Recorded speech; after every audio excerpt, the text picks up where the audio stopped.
Mas, irmãos, hoje nós vamos meditar sobre uma das doutrinas fundamentais na palavra de Deus, que tem sido esquecida ou rejeitada. É a doutrina da soberania de Deus. Já meditou sobre isso?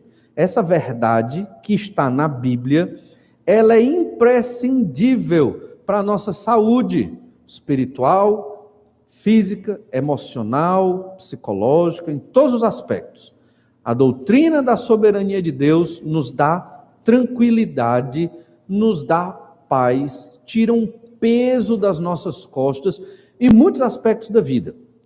Sei que é uma doutrina difícil, principalmente quando pensamos na nossa responsabilidade diante de Deus. Essa doutrina não nos exime de obedecer ao Senhor, não tira essa responsabilidade de nós, obviamente. Mas, ao mesmo tempo, nós vamos meditar em Romanos, capítulo 9, a partir do verso 6, que esta doutrina, ela nos dá um entendimento de que Deus está no controle de todas as coisas. Vamos, então, meditar em Romanos 9, do verso 6 ao 18. Vamos ler todo esse trecho. Romanos 9, verso 6. E não pensemos que a palavra de Deus haja falhado, porque nem todos os de Israel são de fato israelitas. Nem por serem descendentes de Abraão são todos filhos, mas em Isaque será chamada a tua descendência. Isto é, estes filhos de Deus não são propriamente os da carne, mas devem ser considerados como descendência os filhos da promessa, porque a palavra da promessa é esta: por esse tempo virei e Sara terá um filho. E não ela somente, mas também Rebeca, ao conceber de um só Isaque, nosso pai. E ainda não eram os gêmeos nascidos, nem tinham praticado bem ou mal, para que o propósito de Deus quanto à eleição prevalecesse, não por obras, mas por aquele que chama. Já fora dito a ela: mais velho será servo do mais moço, como está escrito: amei Jacó, porém me aborreci de Esaú. Que diremos, pois? A injustiça da parte de Deus? De modo nenhum, pois ele diz a Moisés: terei misericórdia de quem me aprover ter misericórdia, e compadecer-me-ei de quem me aprover ter compaixão. Assim, pois, não depende de quem quer ou de quem corre, mas de usar Deus a sua misericórdia. Porque a Escritura diz a Faraó: para isto mesmo te levantei, para mostrar em ti o meu poder, e para que o meu nome seja anunciado por toda a terra. Logo, tem ele misericórdia de quem quer, e também endurece a quem lhe apraz. Esse é o Senhor nosso Deus. E esse texto é maravilhoso. Acredito que vai além do nosso entendimento humano em muitos aspectos, mas nos dá a certeza de que o Senhor está sobre o controle. Se você entende como a Bíblia ensina a soberania de Deus, você será um crente mais obediente ao Senhor. E essa é a ideia desse texto. A soberania de Deus nos leva à obediência. Quando nós entendemos essa verdade, seremos crentes mais obedientes. E nós queremos observar isso através de 3 características do povo de Deus. 3 características peculiares do povo que tem um Deus soberano. Ser soberano, embora a palavra não esteja aqui, essa palavra soberano, significa que Deus é o Todo-Poderoso, está no controle de todas as coisas e que nada ocorre sem Deus determinar. Deus não prevê o futuro, Deus escreveu o futuro, por isso que Ele sabe o futuro. Deus, Ele não vai adivinhar o que vai acontecer. Deus, Ele escreveu, determinou. Antes de existir uma poeira no universo, Deus já tinha determinado como seria o planeta Terra, Adão e Eva, toda a história da humanidade, a nossa existência, até o estado eterno na Nova Jerusalém, no novo céu e na nova terra. Tudo foi determinado e nada vai acontecer se não for do jeito que Deus determinou. Nada, nada. Nós temos a sensação que somos livres. Nós achamos que estamos no controle das coisas, mas não estamos. Entende? Deus é quem está no controle e é Ele que cuida de todas as coisas. Até as nossas escolhas, que para nós parecem ser inusitadas, ou de repente, ou até não planejada, essa escolha já foi determinada pelo Senhor. Como entender tudo isso? Bem, realmente é muito difícil, mas essa é a verdade da palavra de Deus. E é nisso que vamos refletir um pouco hoje à noite. A primeira característica do povo que tem um Deus soberano, e aqui o povo que ele descreve bem é a nação de Israel dentro do contexto da igreja, e é importante deixar claro que Israel é uma coisa, a igreja é outra coisa. Os crentes, os judeus crentes convertidos daquela época tinham um ministério dentro da igreja do Senhor Jesus Cristo, mas nós entendemos que no Antigo Testamento não existia igreja. A igreja começou em Atos capítulo 2 e a igreja vai durar até o dia em que ela for arrebatada. A primeira característica do povo de Deus que tem um Deus soberano é que o povo de Deus ele é espiritual, mais do que institucional. Isso é muito claro aqui quando Deus fala sobre a nação de Israel. Primeira característica, Deus, o povo de Deus, ele é espiritual, mais do que institucional. E vamos entender o porquê disso. Romanos 9,6, que acabamos de ler, fala da promessa de Deus. E não pensemos que a palavra de Deus haja falhado, porque nem todos os de Israel são de fato israelitas. Por que se pensou que a palavra de Deus aqui havia falhado? Porque esperava-se que quando o Messias viesse, um grande volume de judeus haveria de se converter, segundo promessas do Antigo Testamento. Sendo que não houve um grande número de judeus convertidos como deveria haver na época do primeiro século, quando o Messias, o Senhor Jesus Cristo, chega. Então muitos pensaram, falhou? A promessa de Deus falhou porque esse povo não se converteu, porque nem todos os judeus são convertidos ao Senhor Jesus Cristo, porque não aceitaram a Jesus como Senhor e Salvador, não creram no Senhor Jesus como Senhor e Salvador. Essa é uma questão que Paulo já vem tentando responder ao longo da epístola aos Romanos, e aqui ela é muito mais forte. Por quê? Porque a partir do capítulo 9, nós estamos começando uma terceira parte da epístola de Paulo aos Romanos. Primeira parte, nós vimos que o homem é completamente pecador, depravado, totalmente. Nada no homem deixou de ser corrompido pelo pecado. Então chegamos numa parte, já depois do capítulo 3, 4, 5, onde o apóstolo fala da justificação pela fé, que é o tema da epístola, lá em Romanos 1, 17 e 18. Já que o homem está completamente perdido nos seus pecados, morto nos seus delitos e pecados, e agora? O que fazer? Ele pode ser justificado pela fé. Só Jesus, ao morrer na cruz, consegue declarar um homem pecador, uma mulher pecadora, perdido, condenado, consegue declarar essa pessoa justa, como se nunca tivesse cometido um pecado, embora fosse pecadora. Como Jesus faz isso? Porque Jesus nos substituiu na nossa condenação ao ser pregado na cruz do Calvário. Isso é o Evangelho. Essa é a justificação pela fé. É um termo da epístola, é um termo técnico da epístola, que Paulo coloca um termo de tribunal da época, que os romanos entendiam muito bem, muito ligados às leis, a ideia de que eu sou um criminoso, pecador, vou ser condenado, mas alguém foi condenado no meu lugar, logo eu fui declarado justo. Ainda não sou completamente porque peco. Serei justo quando não mais pecar na ressurreição, mas hoje eu já tenho o status de justo diante de Deus. Deus olha para mim, para todos aqui que creram em Jesus, como pessoas sem pecado, porque Jesus derramou o sangue dele numa cruz para nos livrar da condenação dos nossos pecados. É claro que todo dia eu devo confessar meu pecado e suplicar o perdão de Deus, mas o Senhor nos olha como pessoas num status de justos, de santos, pessoas que podem se relacionar com Deus. E então é dito também no capítulo 5 sobre a reconciliação do relacionamento entre nós e Deus. Aí vem o capítulo 6 ao 8, que trata sobre a santificação. Apesar de justos e santos, lutamos contra o nosso próprio pecado e o Espírito Santo nos capacita a vencer esta luta, de modo que podemos até sofrer por Jesus para glorificar o nome de Deus. Esse é o ápice daqueles que se santificam para serem a semelhança do Senhor Jesus.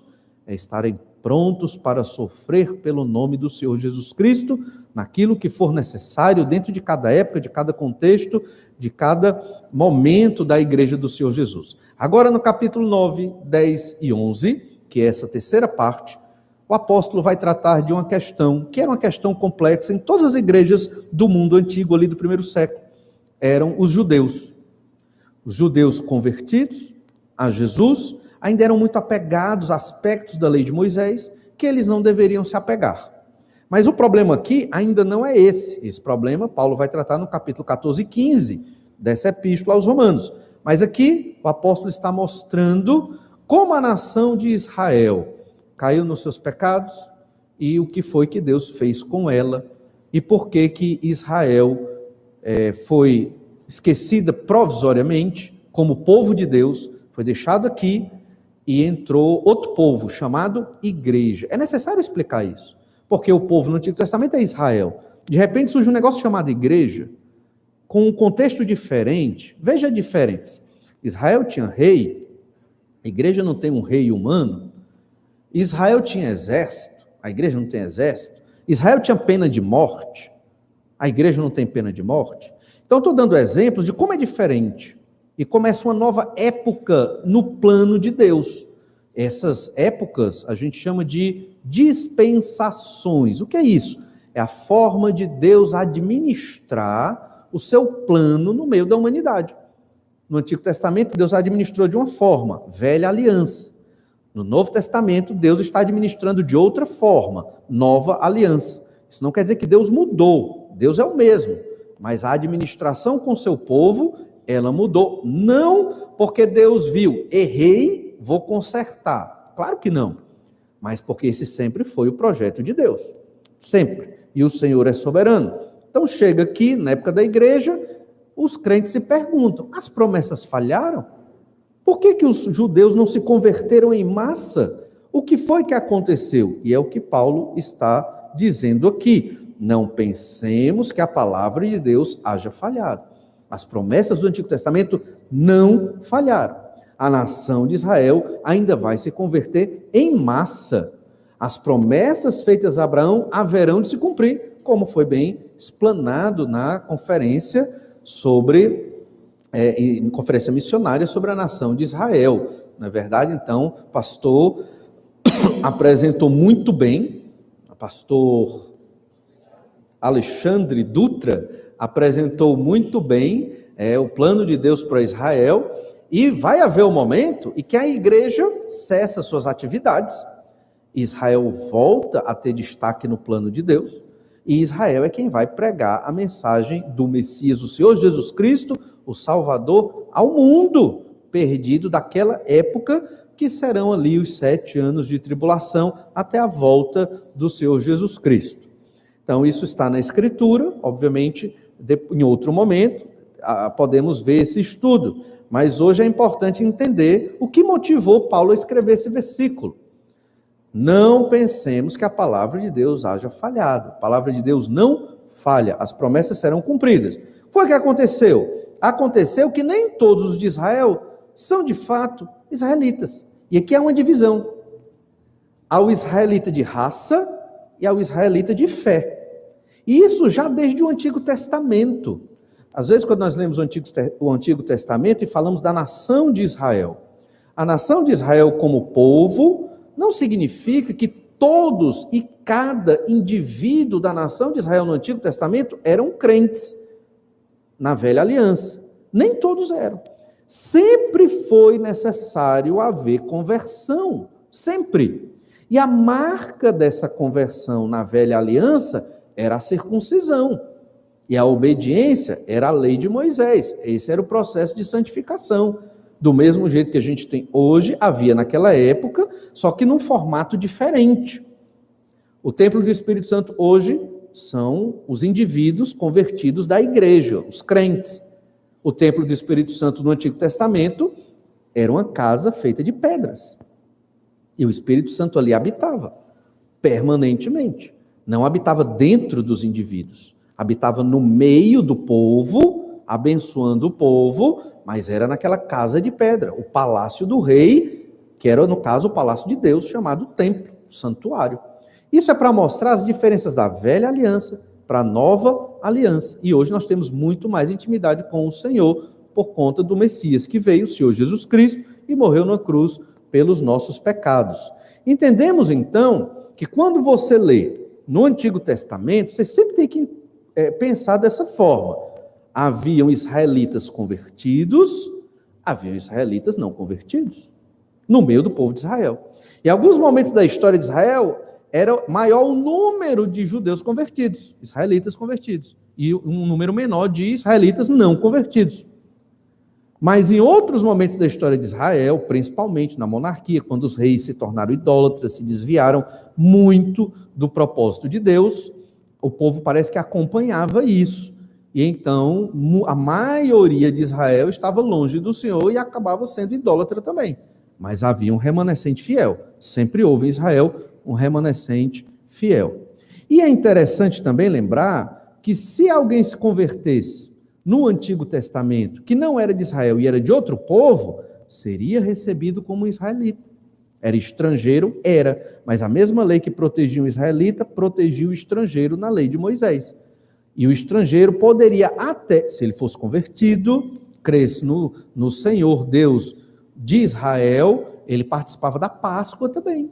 E de outras festas da nação de Israel. Ele se tornava um israelita pela fé, embora não fosse israelita de raça. E é isso que o apóstolo Paulo está abordando aqui. Gálatas 3:7 nos ajuda a entender isso.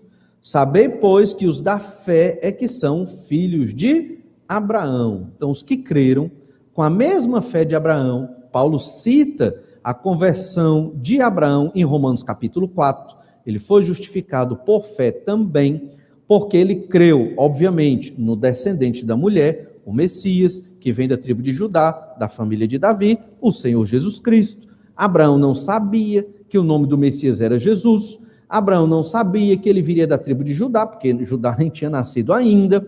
Mas Abraão tinha a revelação de Deus mínima para crer em Jesus. Gênesis 3,15, e a promessa aos semitas, e que foi apresentado também pelo pastor Alexandre Dutra aqui na conferência missionária. Então ele creu em Jesus, não sabia que o nome do Salvador era Jesus, mas ele sabia que esse descendente da mulher, que vem dos semitas, e ele semita também, e Deus será estabelecido. E quem vai estabelecer o reino de Deus? O Messias, descendente de Isaac, de Jacó, de Judá, de Davi. Então, o plano de Deus reflete sua determinação desde antes da fundação do mundo. Olha o verso 11. E ainda não eram os gêmeos nascidos, nem tinham praticado o bem ou o mal, para que o propósito de Deus quanto à eleição prevalecesse, não por obras, mas por aquele que chama. Antes das coisas acontecerem, Deus já tinha determinado. Deus já sabia que nasceriam gêmeos ali. Deus determinou que o mais novo seria a linhagem de onde viria o Messias. E a descendência de Esaú não seria aprovada. Isso às vezes nos causa um pouco de confusão. Será que Deus não está fazendo a acepção de pessoas? Por que Deus escolhe um e parece que escolhe o pior? No caso Jacó, né, entre Esaú e Jacó ali, dá uma peninha de Esaú na história, foi enganado ali, mas Esaú também cometeu muitos erros, vendeu sua primogenitura por uma coisa banal, um prato de lentilhas ali. Mas a questão é que Deus não faz acepção, de forma nenhuma. Quando Deus escolhe Jacó, na verdade, ninguém deveria ser escolhido. Deus não tem obrigação de escolher ninguém. E é isso que nós temos que compreender. Como assim Deus não tem obrigação de escolher? O homem escolheu o pecado. E o pecado afastou o homem de Deus e condenou o homem. Ou seja, depois de Adão e Eva, todos iriam para o inferno. Esse era o fim. Por quê? Porque escolheram ir contra Deus não viver segundo a vontade de Deus, não obedecer às ordens do Senhor, todos seriam condenados. Só que Deus, na sua infinita graça, no seu maravilhoso amor, o que é que o Senhor decidiu fazer? Eu vou dar um presente para alguns. Eu criei a humanidade perfeita, sem pecado. Eles que escolheram a corrupção, a desobediência. Eu vou dar um presente para alguns. E Deus escolheu dar o presente para quem Ele quis. Não por merecimento, não porque é uma pessoa mais inteligente, mais religiosa, tem obras melhores, não por isso. Simplesmente Deus quis dar esse presente para alguns. E ponto final. E isso reflete claramente o que é a soberania de Deus. O Senhor, Ele abençoa quem Ele quer abençoar. Ele escolhe quem Ele quer escolher. Ele é Deus. Eu discordo, você pode pensar. E você tem liberdade para discordar. Mas discordando ou não, Deus é assim. Continua sendo assim. E vai administrar todas as coisas assim. E o dia do seu nascimento foi Deus que determinou. E no dia que for necessário, estiver decretado no plano de Deus, você vai morrer. E quem decidiu a sua morte? Foi o mesmo Deus que decidiu o seu nascimento. E todos os eventos da sua vida, foi Deus que decidiu. Podemos até achar que somos livres. Sabe por quê? Porque os nossos pensamentos são limitados.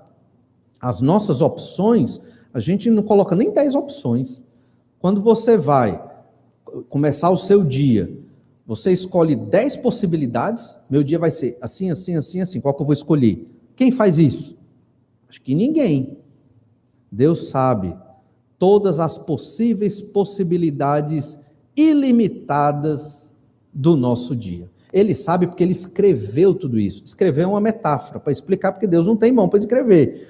Mas Deus escreveu, Deus elaborou a infinitude de possibilidades. No momento que eu descer esse degrau, tudo pode acontecer. Eu posso cair, eu posso descer normal, eu posso descer pulando. Tem muitas possibilidades. Todas elas, Deus determinou. E Deus orienta aquela que Ele quer. E nós temos uma aparência de liberdade, mas não somos. Essa é a verdade. É Deus quem controla todas as coisas. Não cai uma folha de uma árvore se não foi Deus que quis. Sabe, o cabelo, todos os fios de cabelo da nossa cabeça contados e bem determinados. Esse é Deus. É o Senhor que se revela na Bíblia Sagrada. Ele é o Todo-Poderoso. Irmãos, é a Ele a quem nós oramos, na nossa casa.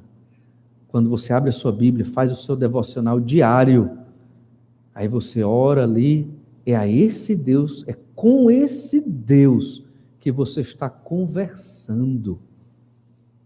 A gente tem que chegar diante de Deus, até em casa, com temor e tremor, porque não é qualquer pessoa, não é qualquer ser, é um Deus que nós não entendemos e que nós não temos como ir contra Ele. É impossível. E esse é o grande pecado da humanidade. A humanidade não reconhece a soberania de Deus. E isso é o humanismo. É nós querermos e acharmos seres humanos, né? Nós crentes não, seres humanos. Achar que tem a vida sob controle. Eu controlo minha vida aqui. Eu tomo minhas decisões. Pela ciência, o método científico, eu explico todas as coisas. Não é. A ciência tem o seu lugar, óbvio, mas ela não explica todas as coisas, ela não tem todas as respostas, mas nós encontramos o que é possível entender na Escritura, porque tem coisa que não dá para entender, só o Senhor mesmo. Veja então, ainda eram os gêmeos nascidos, nem tinham praticado o bem ou o mal. Aí você pula para o verso 12. Já fora dito a ela, o mais velho será servo do mais moço. Deus diz para mostrar, eu cumpro a promessa. O mais velho será servo do mais moço. O que é que Esaú devia fazer, sabendo desta promessa de Deus? Certamente Esaú soube, pela mãe e pelo pai, que ele seria servo de Jacó. Ele não queria, ele era o primogênito. O primogênito liderava na morte do pai, não é isso? Esaú queria isso. O primogênito recebia porção dobrada da herança, dinheiro, terras, gado, tudo. Ele queria isso. Mas Esaú não cedeu à revelação de Deus. O que era para Esaú fazer? Jacó, Deus escolheu você, porque de você vem o descendente. Eu estou aqui para ajudar no que você precisar, para que você cumpra a sua missão e o seu ministério na formação da nação de Israel, de onde Deus vai fazer nascer o Messias, o Salvador.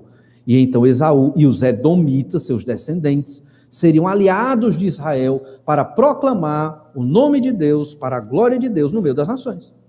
Esaú fez isso? Não. Se rebelou contra a vontade do Senhor. Foi destruído por Deus, ele e os seus descendentes. E tem um parêntese aí entre o verso 11 e o verso 12, onde Paulo explica uma verdade muito importante, para que o propósito de Deus quanto à eleição prevalecesse, não por obras, mas por aquele que chama. Como eu disse, Jacó pecou muito. Jacó cometeu obras terríveis contra o seu irmão Esaú. Ele foi um enganador. Então, por que Jacó foi escolhido? Porque ele era mais espiritual? Porque ele era melhor? Porque ele tinha mais inteligência? Pelo contrário. Eu não sei quem pecou mais, se Esaú ou Jacó ali, fica difícil a gente avaliar. Mas a questão é que Deus não escolhe baseado nos critérios humanos. Deus escolhe pelo que Ele quer escolher e ponto final. Acabou-se. É assim que Deus quer, é assim que Deus age. E se nós fomos escolhidos por Deus para fazer parte da igreja do Senhor Jesus Cristo, não estou falando só da igreja Batista Manancial, mas da igreja do Senhor Jesus Cristo, da Assembleia dos Santos, dos salvos, não é porque merecemos, porque não merecemos. Não é porque somos bons, inteligentes, religiosos, aplicados, diligentes. Não é. Tira isso da sua cabeça, porque senão você vai ser um crente legalista. Você vai ser um crente que acha que você tem méritos, e pelos seus méritos você está aqui nesta igreja, servindo ao Senhor Jesus, e não é. Não é. Nós somos muito pecadores, irmãos. Não somos mais, porque pela graça de Deus, o Espírito Santo nos refreia. A palavra de Deus nos refreia. Deus mesmo age nas nossas vidas pela graça dele. E por isso temos essa vida maravilhosa que temos. Teremos a vida eterna e uma vida maravilhosa aqui. É tudo Deus. Tudo é para ele, por meio dele. Ele fez todas as coisas e é para a glória dele. E o nosso grande pecado é roubar esta glória de Deus. Roubamos a glória de Deus quando nós queremos aparecer mais do que Deus. Roubamos a glória de Deus quando não damos glória ao Senhor, reconhecendo que tudo que eu sou, tudo que eu tenho, tudo que eu faço, foi Deus. Foi Deus, não fui eu.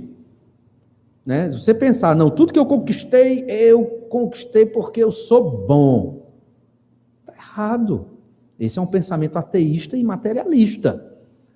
Tudo que conquistamos foi Deus quem nos deu. Até a nossa vida. Nem a vida que você tem é sua. Foi Deus que te deu. E é Ele que sustenta. Esse Deus soberano é quem cuida de nós. Essa verdade, irmãos, deve nos trazer paz, tranquilidade, porque o favor de Deus está sobre nós. Lembra daquele versículo inicial, Romanos capítulo 1, verso 18? A ira de Deus se revela do céu contra toda impiedade e perversão dos homens, que detêm a verdade pela injustiça. Triste é estar nessa condição. A ira de Deus sobre esses homens. Isso é terrível. O favor de Deus está sobre nós, que é o contrário da ira. Então eu posso ficar tranquilo. Minha maior preocupação na vida tem que ser lutar contra os pecados do meu coração. Ter um coração quebrantado e contrito. Ter um coração sempre arrependido de pecados. Essa tem que ser a nossa maior preocupação na vida. Para glorificar o nome de Deus. O resto, Deus está no controle. Deus é soberano. Nada vai acontecer com você se Deus não quiser. Relaxe. Fique tranquilo. Deixe a ansiedade de lado. Não vai resolver. não vai resolver. Confie no Senhor, ore, faça suas petições, seus agradecimentos, coloque para Deus tudo que você tem sofrido e passado, e trabalhe, e viva, e glorifique a Deus. E lembre-se, meu coração tem que estar consagrado ao Senhor. Não são as minhas obras, porque as obras são reflexo do meu coração. Coração, mente. Eu posso até, eticamente, eu acho que eu já falei muito sobre isso. Eticamente, eu posso até estar bem no meu comportamento. Mas e o meu coração? Está quebrantado? Está arrependido? Se investiga? Vê se há em mim, Senhor, algum caminho mau. Essa é a minha oração, como foi a de Davi? Será que esse é o meu pensamento? É nisso que nós temos que trabalhar e batalhar. Por quê? Porque o nosso Deus é um Deus soberano, o propósito de Deus quanto à eleição vai se cumprir. Deus nos escolheu no nosso nascimento. Isso já foi eleição. Deus nos escolheu para a conversão, para a justificação pela fé. Deus nos escolheu como filhos dele por adoção. Deus nos escolheu como a igreja, o corpo de Cristo. Qual o propósito de tudo isso? Não é vivermos do jeito que queremos, mesmo nas coisas lícitas da vida. Nós não fomos convertidos e salvos só para viver nessa vida terrena de qualquer forma, de qualquer jeito. Há um propósito.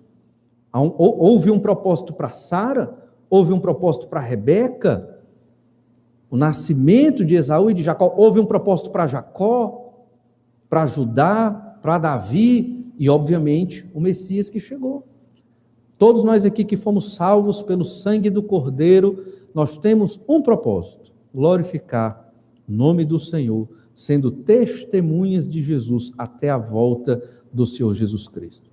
O propósito da sua vida não é trabalhar. O propósito da sua vida não é ganhar dinheiro. O propósito da sua vida não é procurar experiências e lazer e diversão ou ter, ser um nome vultuoso ou um grande patrimônio. Esse não é o propósito da sua vida. Você que é crente em Jesus. O propósito da sua vida é glorificar o nome do Senhor Deus em tudo o que você faz. Que Deus nos abençoe e nos ajude a entendermos essa verdade sobre a soberania de Deus e a eleição, e continuaremos meditando nesse texto na próxima semana, se assim Deus permitir. Vamos orar, pedir as bênçãos do Senhor. Te agradecemos, Pai amado, porque o Senhor é maravilhoso, porque pela tua graça e misericórdia, o Senhor nos tirou das trevas do pecado, nos escolheu para fazer parte do teu povo. Senhor, só temos que te agradecer. Isso por si só já é a maior alegria da nossa vida. Poderemos partir hoje felizes, porque já temos a eternidade com o Senhor. Ajuda-nos, Senhor Deus, no tempo da nossa peregrinação aqui nesta terra, a investir a nossa vida para a glória do teu nome, no teu reino, na igreja do Senhor Jesus. É o que eu te peço e oro no nome do Senhor Jesus Cristo. Amém. Vamos então orar silenciosamente agora com o pós-lúdio. Você pode conversar um pouco mais com o Senhor nosso Deus. Deus te abençoe e uma boa semana.